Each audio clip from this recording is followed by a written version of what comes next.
Duality is an incredible thing and something that is difficult for us to wrap our minds around. In fact, when you look at Christianity and the Trinity that is in Christianity, it's one of the things that they think added to the mimetic value of Christianity getting a foothold in its early days because people were forced to think about something so perplex, so out there. The Father, Son, and the Holy Ghost. It's all the same thing, which is not duality, it's triality, but triviality, but it is something that forced people into deep thought. And when you get to the deepest thoughts on a specific subject, it builds a type of intimacy between the individual and the subject. That duality is something with which we will be contending in today's video. Welcome to Strip Cover Lit, where we squeeze the bigger picture out of literature. I am Adrian Ford, and we're here to talk about a poem.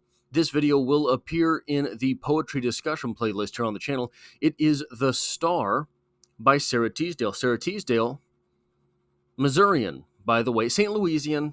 So, it's a little bit hard to it's a duality to accept St. Louis as Missouri. But again, we are here for the poem The Star, which reads as such. A white star born in the evening glow looked to the ground green world below. Let me start again. A white star it's a rough night. A white star born in the evening glow looked to the round green world below and saw a pool in a wooded place that held like a jewel on her mirrored face. She said to the pool, "O wondrous deep, I love you. I give you my light to keep. Oh, more profound than the moving sea that has ever shown myself to me. Oh, fathomless star in the oh, fathomless as the sky is far, hold forever your tremulous star." But out of the woods, as night grew cool, a brown pig came to the little pool. It grunted and splashed and watched in the deepest place, but reached its chin. The water gurgled with tender glee, and the mud churned up in it turbidly. The star grew pale and hid her face in a bit of floating cloud like lace. So there are, in this poem, two subjects, the star and the pig, but there is a third implied, which is the speaker proving the space for us to exist in the poem. Now, I want to talk about something that I think has to be brought into this, as well as the observer, the speaker, the you, the me in the poem. And that is art. That is, perhaps on a broader scale, definition. It is how we use words. In my opinion, art is that which forces interpretation. That's what art is to me. That's what I believe is the best definition of art, because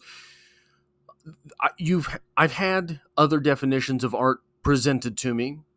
Well, art is what causes emotion. Well, the Kansas City Chiefs cause in me a great deal of emotion. Is a football game art? I refuse to believe it as such. Art is actually an interpretation, people will say. Art is that which provides definition. People will say those things, in my estimation, are not art, they're propaganda. If a piece of art, a creation, a piece of the creative work has an intended, explicit definition, an explicit outcome for the individual, that becomes, instead of art, propaganda. I want you to feel good about our leader, so I will write this poem about our leader. That's propaganda. Stars, though they are not, so, I'm not talking about a painting of a star, I'm not talking about a poem about a star. Stars themselves force in us interpretation of the self. You go out, you look at the night sky, you take it in, you bathe in the night sky, if you will, and you feel about yourself bigger or smaller. I am part of this cosmos, or I am a small part of this cosmos. Both are true. Both make you feel different ways. Pardon me. In this poem here, the speaker being put into the poem, the reader being put into the poem, is looking at two things.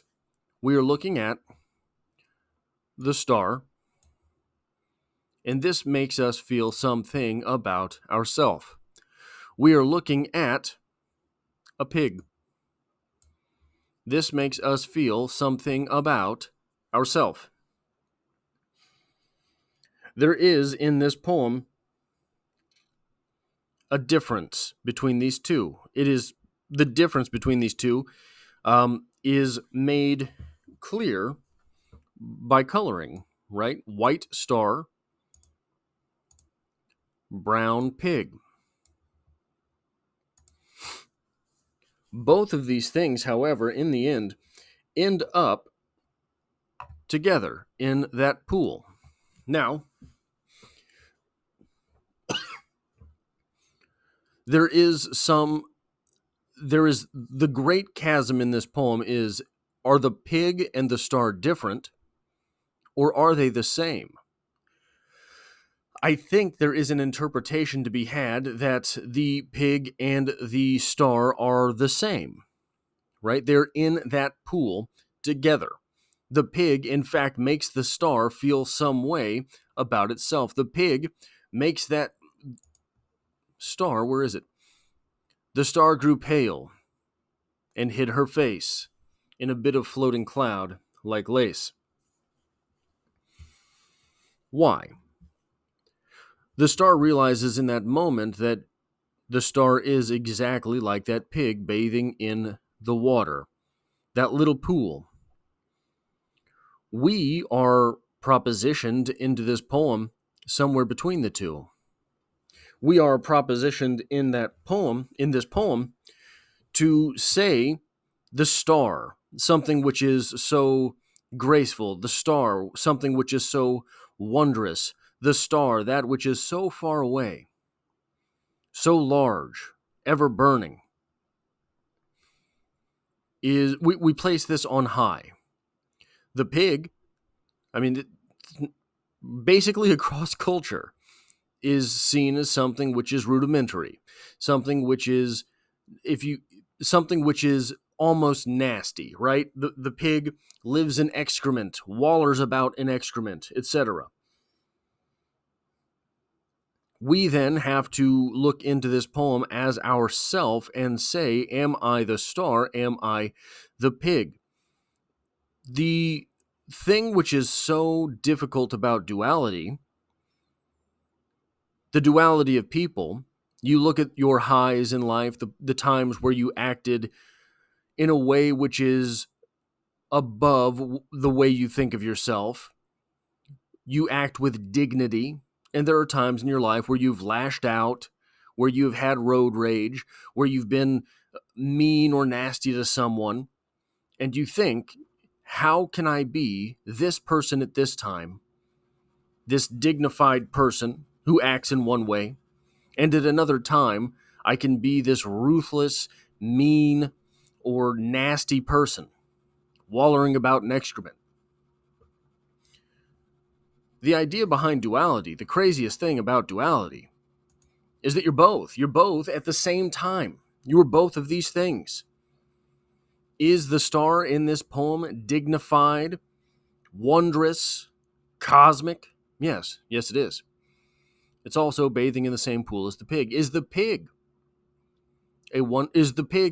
a ruthless, wallowing about in excrement type of animal? It is. And here it is bathing in this pool. We are both, and not at different times. We are both at the same time. That is the key to duality. You are not one of these things and then the other. You are both. You are both at the same time.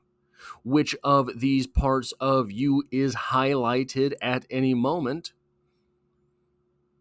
Well, that's what makes it difficult. But to not accept your lowest moments when you are high is the same thing as not accepting you in your most dignity while you are wallowing about.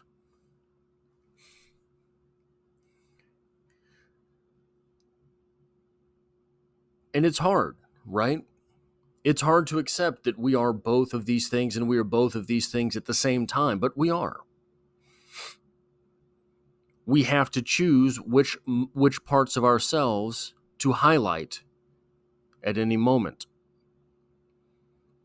while refusing to tear down the other part of us. If we are that wallowing about animal, we have to remember that we are also the star on high. But while we are that star on high, it is important to remember that we are also the animal which wallers about in excrement, and not demean that side of us. Why? Because if we are to demean the other part of ourself, if we are to take, while we are on high, this part of us that is low and demean it, rid it of its humanity, then we are able to do the same thing to other people. When someone is struggling, when someone is at their lowest point, we will scoff. We will brush them off. We will refer to them as a pig. This poem, in my opinion, forces us into that duality of self and makes us confront those more rudimentary parts of ourself.